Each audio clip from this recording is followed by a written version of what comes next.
Era Lucknow medical college की sero conversion study. एरा Lucknow medical college में कोविशील्ड वैक्सीन के प्रभाव और कोरोना संक्रमण के बचाव पर अध्ययन। प्रभावशाली है भारत में बनी वैक्सीन। 97.6% में मिली विकसित एंटीबॉडी। 93% संक्रमण से बचे। 91% को नहीं होना पड़ा अस्पताल में भर्ती। पुरुषों में दिखी अधिक एंटीबॉडी, संख्या में महिलाओं ने मारी बाजी। वैक्सीनेशन के 4 माह बाद भी बरकरार रहा वैक्सीन का प्रभाव।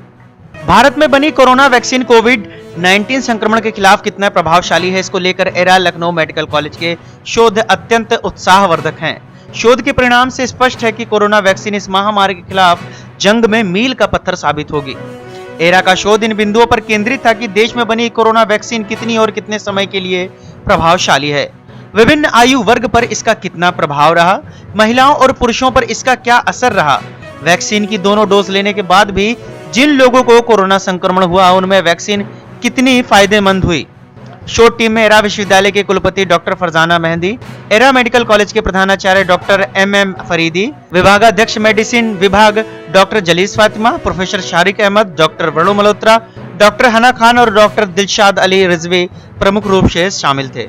शोध टीम के सदस्य एवं additional medical superintendent doctor Siddharth Chandel ने बताया कि इन बिंदुओं को अपने शोध का भाग बनाते हुए एरा लखनऊ मेडिकल कॉलेज ने वैक्सीन की दोनों डोज ले चुके कुल 246 स्वास्थ्य कर्मियों का लॉटरी के माध्यम से चयन किया और उनके शरीर में बनने वाली विकसित एंटीबॉडी पर रिसर्च शुरू किया।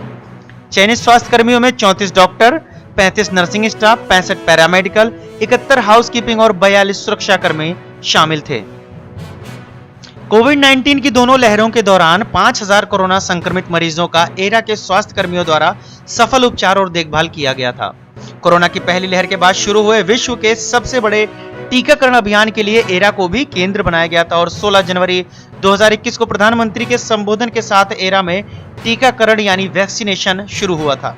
इस क्रम में एरा मेडिकल कॉलेज के तकरीबन 6500 स्वास्थ्य कर्मियों और मेडिकल छात्रों को केंद्र और राज्य सरकार के दिशा निर्देश में कोविशील्ड वैक्सीन की दोनों डोज लगाई गई। 15 फरवरी 2021 के बाद से कोविशील्ड वैक्सीन की दोनों डोज ले चुके 246 स्वास्थ्य कर्मियों पर सीरो कन्वर्जन, जिसे हम शरीर में एंटीबॉडी बनने की दर भी कह सकते हैं, पर शोध शुरू किया। शोध में 1:1 के अनुपात में 146 पुरुषों और 90 महिलाओं कुल 246 को शामिल किया गया। इनमें 32.5% स्वास्थ्य कर्मी 40 से 49 आयु वर्ग के और 11 यानी 4.5% 60 वर्ष से अधिक के लोग थे। इस रिसर्च में प्रमुख निष्कर्ष जो आए हैं वो कुछ इस तरह हैं।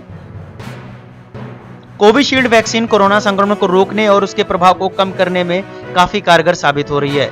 संख्या के लिहाज से अधिकतर महिलाओं में एंटीबॉडी विकसित होना पाया गया, जबकि एंटीबॉडी अधिक स्तर पुरुषों में पाया गया। शोध में 18 से 79 वर्ष के लोगों को शामिल किया गया था। पाया गया था कि बुजुर्गों के मुकाबले युवाओं में अच्छी एंटीबॉडी बनी। जिन 17 लोगों में एंटीबॉडी नहीं पाई गई उसमें 60 वर्ष से अधिक लोगों की संख्या 27.3% थी, जबकि 18 से 30 वर्ष आयु वर्ग के लोगों की संख्या मात्र 1.5% थी। उन्होंने जब ये माननीय प्रधानमंत्री ने ये आह्वान किया था कि जितने भी स्वास्थ्य कर्मी हैं पहले उनको वैक्सीनेशन किया जाएगा, तो उस क्रम में हमारे अपने कॉलेज के जो स्वास्थ्य कर्मी थे, जिसमें डॉक्टर, नर्सेज और दूसरे कर्मचारी जो कोविड के इलाज में लगे हुए थे, आपको याद है कि हमारा कॉलेज जो है वो कोविड हॉस्पिटल था, तो उसमें हमारे यहाँ करीब 6500 लोगों को वैक्सीन लगी। जो स्टार्टिंग हुई वो ये कार्यक्रम कई महीने तक चलता रहा। तो जो शुरू में वैक्सीन 16 जनवरी को जो वैक्सीन लगी, सेकंड डोज उसकी 15 फरवरी को लगी, तो उनमें से हमने करीब 246 लोगों का चयन किया लॉटरी के माध्यम से, जिसके अंदर के डॉक्टर और नर्स की तकरीबन बराबर संख्या थी। इसी तरह से गार्ड्स और दूसरे लोग उसके अंदर थे। तो इन लोगों में हमने 2 डोज लगने के 1 महीने के बाद एंटीबॉडी देखी और उसके 4 महीने के बाद एंटीबॉडी देखी। तो हमें ये देखने में आया कि 93% लोगों में 1 महीने के बाद एंटीबॉडी बन चुकी थी, और जब हमने 4 महीने बाद देखा तो 57% लोगों के अंदर एंटीबॉडी बन चुकी थी। सिर्फ 17 लोग ऐसे थे 240 में से जिसके अंदर एंटीबॉडी नहीं बनी, 229 में एंटीबॉडी बनी। दूसरी चीज़ ये आई समझ में कि जब हमने एज वाइज एनालिसिस करके देखा तो जो 60 साल से ऊपर के स्वास्थ्यकर्मी थे उनमें 27% के अंदर ये वैक्सीन ने एंटीबॉडी नहीं बनाई, बाकी के अंदर एंटीबॉडी बनी। और सबसे ज़्यादा एंटीबॉडी बनने का जो प्रतिशत रहा वो 18 साल से 30 साल के स्वास्थ्यकर्मियों के अंदर रहा। अच्छी बात ये रही कि 4 महीने बाद हमने टेस्ट किया तो ज़्यादा 17 में से 14 लोगों के अंदर एंटीबॉडी बन गई, तो वो जो असर था एज का इसका, वो उसके अंदर खत्म हो गया। एक दूसरी बड़ी अच्छी चीज़ सामने ये आई कि इस दौरान 18 लोगों को कोविड हुआ। ये वो लोग हैं जो कि काम कर रहे थे कोविड अस्पताल में, एक्सपोज थे।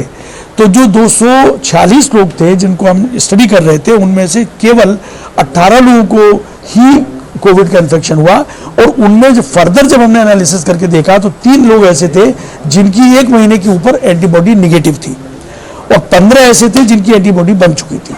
जब हमने इनको फर्दर एनालाइज करके देखा कि भाई ये जो 15 लोगों को हुआ है इन्फेक्शन, तो क्यों हुआ, इनकी तो एंटीबॉडी बन गए थे। तो ये देखने में आया कि इनकी एंटीबॉडी जिनको नहीं हुआ उनके मुकाबले